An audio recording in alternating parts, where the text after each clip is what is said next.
오늘은 2022년 3월 6일 첫째 주일입니다. 하나님께서 오늘은 사사기 말씀을 통해서 저와 여러분에게 은혜를 허락하여 주시기를 원합니다. 먼저 본문을 봉독해 올리겠습니다. 사사기 18장 1절에서 10절 말씀입니다. 그때에 이스라엘에 왕이 없었고 단 지파는 그때에 거주할 기업의 땅을 구하는 중이었으니 이는 그들이 이스라엘 지파 중에서 그때까지 기업을 분배받지 못하였습니다. 단 자손이 소라와 에스타올에서부터 그들의 가족 가운데 용맹스런 5사람을 보내어 땅을 정탐하고 살피게 하며 그들에게 이르되 너희는 가서 땅을 살펴보라 하매 그들이 에브라임 산지에 가서 미가의 집에 이르러 거기서 유숙하니라. 그들이 미가의 집에 있을 때에 그 레위 청년의 음성을 알아듣고 그리고 돌아가서 그에게 이르되 누가 너를 이리로 인도하였으며 내가 여기서 무엇을 하며 여기서 무엇을 얻었느냐 하니 그가 그들에게 이르되 미가가 이러이러하게 나를 대접하고 나를 고용하며 나를 자기의 제사장으로 삼았느니라 하니라. 그들이 그에게 이르되 청하건대 우리를 위하여 하나님께 물어보아서 우리가 가는 길이 형통할는지 우리에게 알게 하라 하니 그 제사장이 그들에게 이르되 평안히 가라 너희가 가는 길은 여호와 앞에 있느니라 하니라.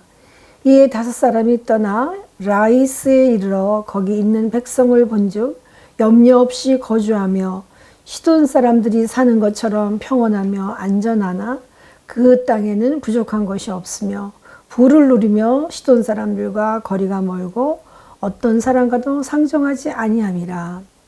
그들이 소라와 에스타올에 돌아가서 그들의 형제들에게 이르매 형제들이여 그들에게 묻되 너희가 보기에 어떠하더냐 하니 이르되 일어나 그들을 치러 올라가자 우리가 그 땅을 본즉 매우 좋더라.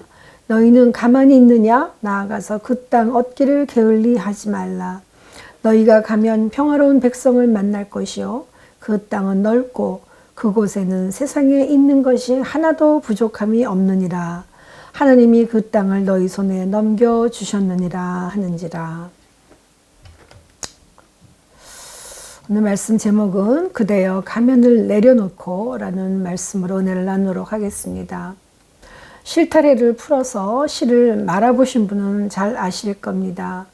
조금 실을 길게 늘어뜨려 빨리 이렇게 감으려다 보면 털실이 엉켜서 매듭이 생길 때가 있습니다.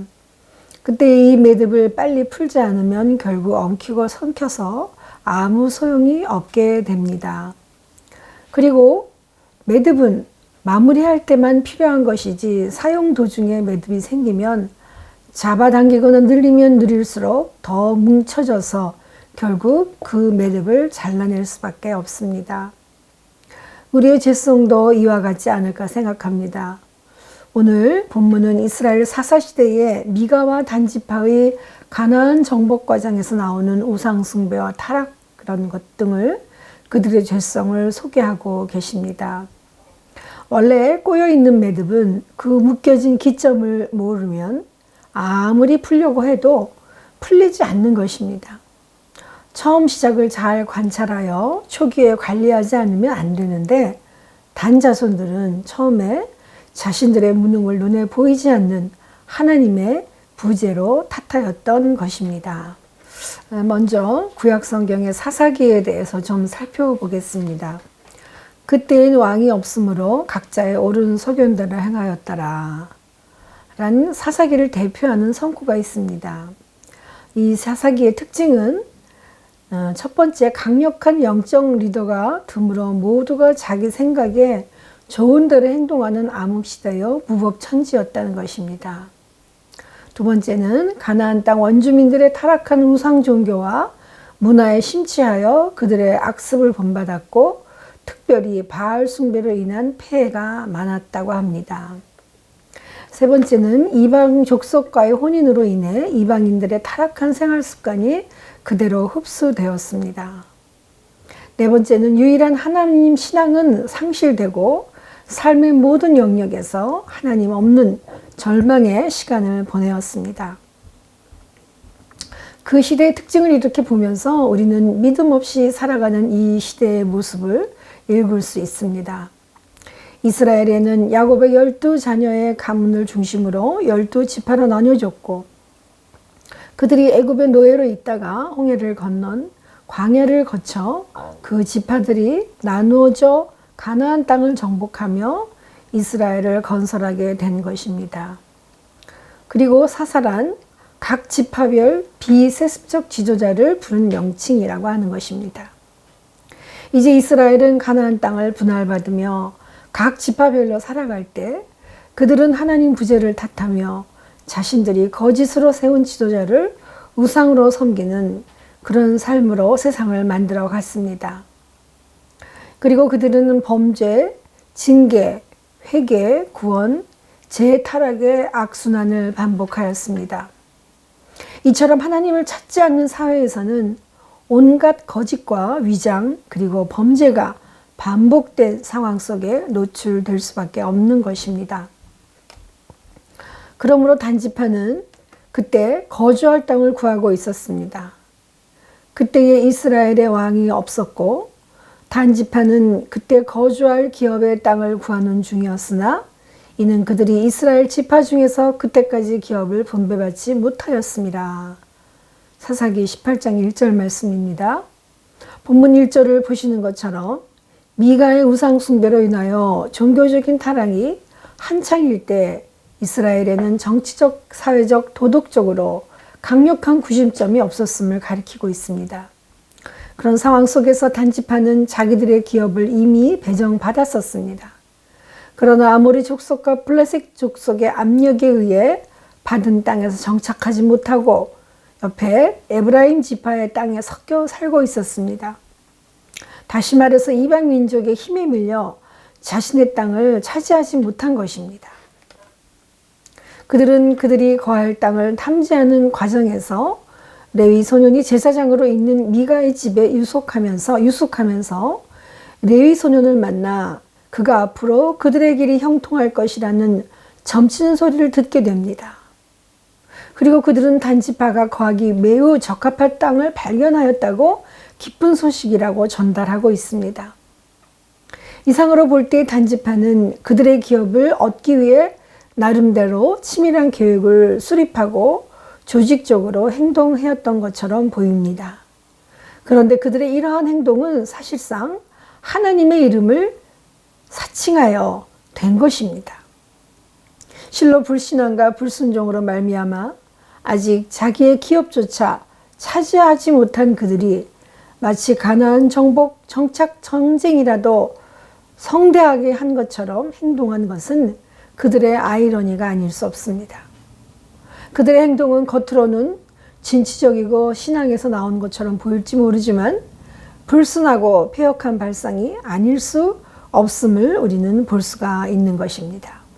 이제 단지파의 이 계략과 능력은 마치 이스라엘 지도자로부터 받은 정당한 능력으로 보이게 됩니다. 그러나 그들의 성급한 행동에 다른 사람들은 속일 수 있을지 모르지만 하나님께는 그렇지가 않았습니다.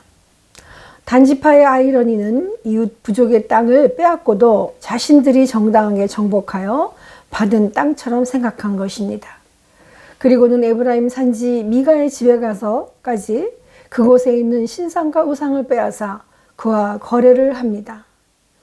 한 사람 집에 제사장이 되는 것보다 이스라엘 한 지파의 제사장이 되는 것이 어떻겠느냐, 그 중에 하나를 택하라고 이렇게 미가를 유혹했습니다. 당연히 미가는 그 우상을 가지고 단지파를 따라오게 됩니다. 그러나 따라가는 도중에 단지파가 힘이 강하다는 것을 알게 된 이상 미가는 우상만 뺏기게 됐습니다.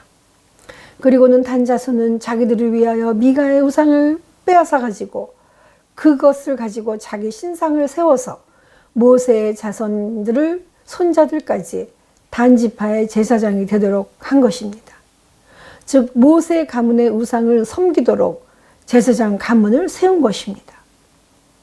단자손은 하나님께 이처럼 불순종하며 남의 땅을 빼앗고도 이제 그 역사를 하나님께로부터 받은 복임을 드러내기 위해서 우상 숭배와 타락 그리고 종교 권력의 사유화를, 그런 구조의 모방을 드러내고 있는 것입니다. 사실 그들은 종교를 자신들만을 위한 종교, 그리고 자기 족속을 위한 가신을 만들어낸 것입니다. 어떻든 단지파는 자신들이 계획한 대로 기업을 차지하게 되었습니다. 그러나 그들은 하나님의 뜻과는 관계없이 행동함으로써 결국 언약 백성으로서의 모습과 지위를 상실하였습니다. 즉 그들의 기업은 그들을 차지하는 과정에서도 하나님의 보호와 인도하심을 받지 못하였을 뿐만 아니라 훗날 이스라엘 공동체에서 없어진 지파와 같이 취급당하는 비극을 맛보아야만 했습니다. 단자손들은 자신들의 꾀가 아이론이라고 합리화하면서 위장된 하나님을 내세웠습니다. 그들의 트릭은 여실히 속임수 그 자체였습니다. 그러나 하나님께서는 그들의 꾀에 그들이 스스로 말려 들어가는 것을 그대로 보고 계셨습니다. 그러자 그들은 대대로 실로의 하나님의 집이 세워져서 예배를 드리는 동안에도 단자손은 우상 숭배를 계속했던 것입니다. 이러한 배교는 사무엘의 등장과 함께 사라졌지만 다는 우상 숭배의 중심지가 되었습니다. 결국 미가의 우상 숭배는 단 지파 전체로 확산되었고 단 지파의 배교 행위는 훗날 이스라엘 북왕궁에 신당을 세우는 그런 기초가 된 것입니다. 이런 단지파의 신당은 실로의 하나님의 성소와 성소에서 예배를 드리는 때까지 대립이 되어 이스라엘 공동체의 화합을 깨뜨리는 요소가 된 것입니다. 후에 단지파가 이스라엘 족보에서 사라지게 된 원인이 되었고 계시록의 마지막에 가보면 이스라엘 12지파 가운데 단지파는 이미 배제되어 버린 것으로 나타나게 됩니다. 하나님께서는 우리들의 앞날에 어떠한 길이 주어지는가는 우리의 선택에 있음을 알려주고 계십니다. 그들은 쉽게 가는 길을 택하기 위해서 트릭을 쓰면서 다른 사람들이 모를 줄 알고 있었습니다. 그러나 아무리 위증은 가면을 쓰고 있어도 원칙을 지키고 순종하는 삶이란 거울 앞에 마주하게 될 수밖에 없는 것입니다. 왜냐하면 주님께서 이 사단과의 싸움에서 이기시고 계심을 복음서에서 확실하게 드러내시기 때문입니다. 결국 하나님 한 분만이 인간의 모든 것을 이기신 분임을 인정하지 않는 것이 마귀와의 싸움입니다. 에덴 동산에서 아담과 하와는 마귀와의 싸움에서 이기려고 하지 않고 그들과 타협하며 다른 길을 택하려고 했습니다. 그렇지만 에덴 동산의 테스트와는 달리 주님께서는 성령님과 함께 마귀의 시험에 넘어가지 않으셨습니다. 이것이 삶의 본질이며 하나님께서 우리에게 내려주신 삶의 원칙인 것입니다. 이제 바로 하나님 앞에서 진실되게 주님을 위하여 나의 것을 과감하게 가면을 버릴 수 있어야 하는 것이 용기입니다. 그들처럼 수없이 올라오는 욕망 가운데 가지고 있는 종교의 사유화와 물질의 가면을 벗을 수 있는 우리들이 결단이 이 시대 앞에 바로 우리가 해야 될 일일 것입니다. 이제 우리의 삶의 현존 속에 행동하는 진실된 양심으로 가면을 벗고 하나님 앞에 바른 길을 찾으시기를 간절히 바랍니다. 기도하겠습니다. 사랑이 많으신 하나님 아버지, 오늘도 하나님께서 우리에게 이제 이 역사의 진실 앞에 하나님은 우리를 바라보고 계시며 말씀 앞에서 또 역사의 모든 상황 속에 하나님 앞에 나올 수 있도록 교훈을 주시고 깨닫게 하심을 감사합니다. 단지파를 통해서 그들이 그들 마음대로 삶이 마음대로 되지 않자 자기가 믿고 싶은 우상을 세워놓고 그들을 대신하여 하나님이라고 믿으며 하나님 마음대로 종교를 사유하며 온갖 만행과 하나님이 가장 싫어하시는 우상을 섬김으로 그 땅을 더럽히고 결국은 역사를 둘로 갈라지게 하는 큰 원흉을 삼은 단지파를 기억합니다. 하나님, 그러나 이 모든 사단과의 싸움이 바로 우리의 실존이며 또 주님께서 마지막 때에 사단과의 싸움에서 이기셔 고난과 부활로 우리에게 함께하여 주시고 그 약속을 끝까지 지켜주심을 우리에게 또 보게 하시니 하나님 감사합니다.